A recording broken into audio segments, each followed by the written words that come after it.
Bapak, Ibu, dan Saudara yang dikasihi Tuhan, salam sehat untuk kita semua. Kita akan kembali merenungkan firman Tuhan melalui renungan umat pada saat ini dengan tema karakter surgawi. Dalam perenungan firman Tuhan dari Matius 7 ayat 1-5. Matius 7 ayat 1-5 yang demikian. Jangan kamu menghakimi, supaya kamu tidak dihakimi. Karena dengan penghakiman yang kamu pakai untuk menghakimi, kamu akan dihakimi, dan ukuran yang kamu pakai untuk mengukur akan diukurkan kepadamu. Mengapakah engkau melihat selumbar di mata saudaramu, sedangkan balok di dalam matamu tidak engkau ketahui? Bagaimanakah engkau dapat berkata kepada saudaramu, biarlah aku mengeluarkan selumbar itu dari matamu, padahal ada balok di dalam matamu. Hai orang munafik, keluarkanlah dahulu balok dari matamu, maka engkau akan melihat dengan jelas untuk mengeluarkan selumbar itu dari mata saudaramu. Amin. Bapak, Ibu, dan Saudara yang dikasihi Tuhan, seiring dengan maraknya perilaku kriminal di era globalisasi dan digitalisasi ini, memperlihatkan pada kondisi munculnya pribadi yang berkarakter buruk dengan laku hidup menyimpang dari tatanan yang benar. Rupanya yang terjerat dalam perilaku tersebut tidak hanya pada kalangan umum, namun juga di kalangan pelajar. Polemik tersebut membuat pemerintah, khususnya Menteri Pendidikan, memberi perhatian khusus untuk membekali para generasi penerus bangsa dengan pendidikan karakter dan budi pekerti. Pendidikan karakter bertujuan supaya mengarahkan setiap individu dalam laku hidup yang baik. Pendidikan karakter dan budi pekerti perlu ditanamkan sejak dini dan tidak hanya ditanamkan dalam lingkup sekolah saja, namun juga di lingkup keluarga.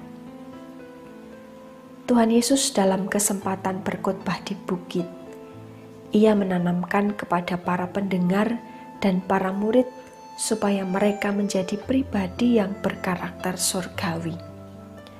Maksud berkarakter surgawi adalah seseorang yang memiliki akhlak atau budi pekerti yang membedakan dirinya sebagai pengikut Kristus dengan seseorang yang lain, sehingga hal itu menjadi ciri khas sekaligus pembeda. Karakter surgawi nampak dalam nilai-nilai yang selaras dengan kehendak Tuhan.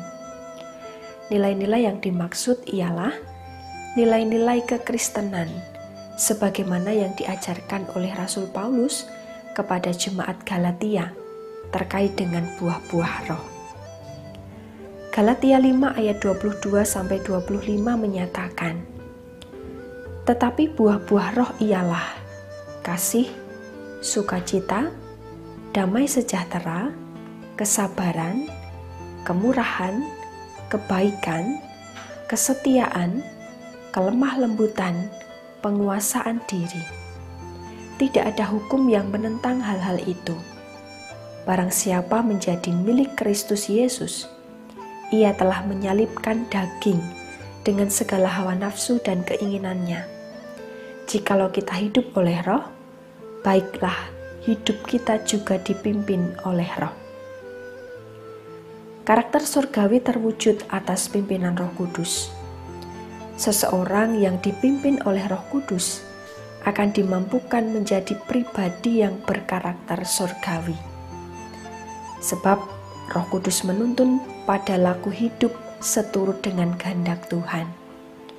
Dalam perikop ini, Tuhan Yesus mengajarkan agar setiap orang mampu menguasai diri supaya tidak menghakimi.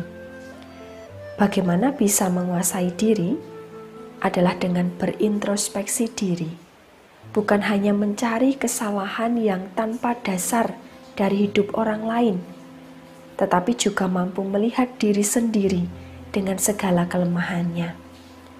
perintah Tuhan Yesus untuk tidak menghakimi itu terkait dengan kemunafikan yang menjatuhkan orang lain supaya diri sendiri tampak lebih baik.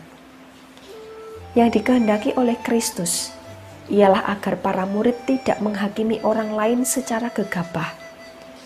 Jangan sampai hanya menghakimi kesalahan sesama, namun mengabaikan kesalahan dirinya sendiri. Oleh karena itu, setiap pengikut Kristus diajak untuk menyalipkan daging dengan segala hawa nafsu dan keinginannya, termasuk di dalamnya adalah tidak menghakimi orang lain. Ketika seseorang mampu untuk tidak menghakimi sesama, maka seseorang tersebut sedang berupaya membangun relasi yang benar dengan sesamanya. Bapak, Ibu, dan Saudara yang dikasihi Tuhan, memberikan kritik yang konstruktif atau membangun itu boleh dan perlu.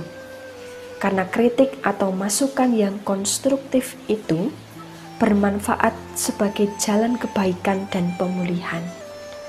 Tetapi jika kritik itu adalah kritik yang destruktif atau menghancurkan, inilah yang perlu dihindari.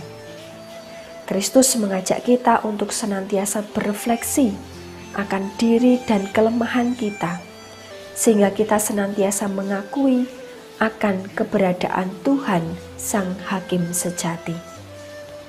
Karakter surgawi mengarahkan kita pada sikap yang membangun, memulihkan, serta meneguhkan, bukan menghancurkan.